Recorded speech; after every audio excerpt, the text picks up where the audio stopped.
Hello and welcome back to video number 2. This is what we call the productivity mind map. And what I'm going to do is walk you through step by step.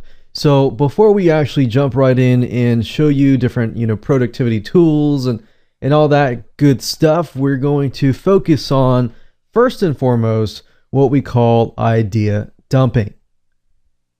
So what I want you to do is, whether that is to pull out a piece of paper and pen or pencil, or if you want to utilize your iPhone or smartphone, that's fine too. But what you want to do is you want to list down all of the tasks or to-dos.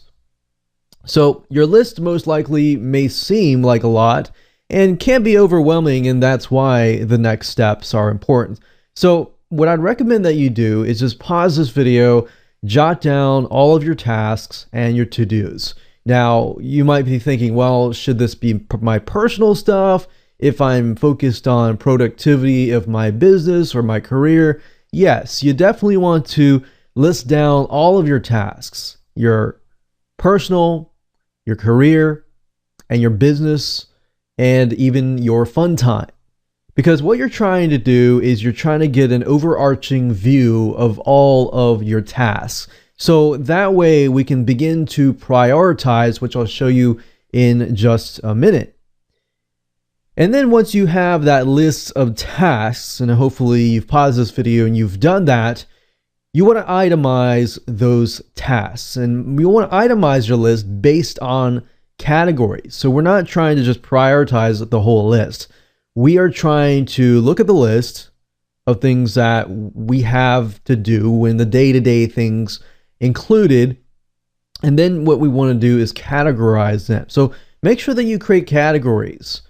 Categories, for example, personal, fun time, work, playtime, entertainment, key tasks that you have to do on a repetitive basis, and even key tasks or even key projects that might be unique.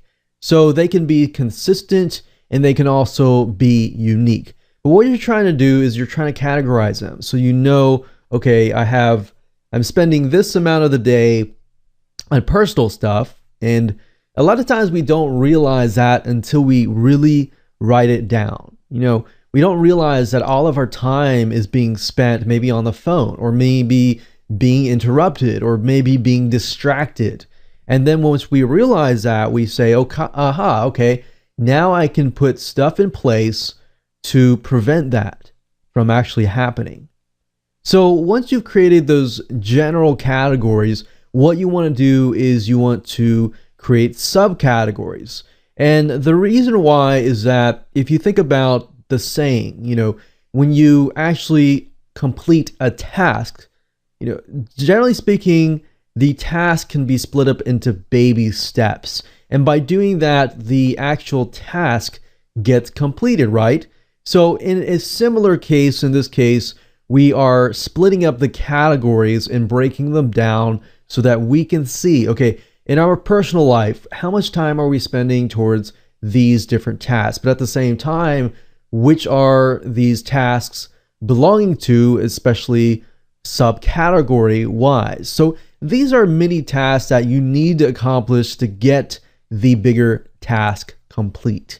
And this is what is going to really help you really break things down, and then it's going to be applicable. Your brain, when your brain looks at a task, like say for example a project, it becomes very overwhelming and very frustrating because the task looks so big. But when you break things down into subcategories and then categories, and then you are able to kind of see a roadmap of what's happening in your life. And that's when we can begin to define the priorities, which we'll talk about in video number 3.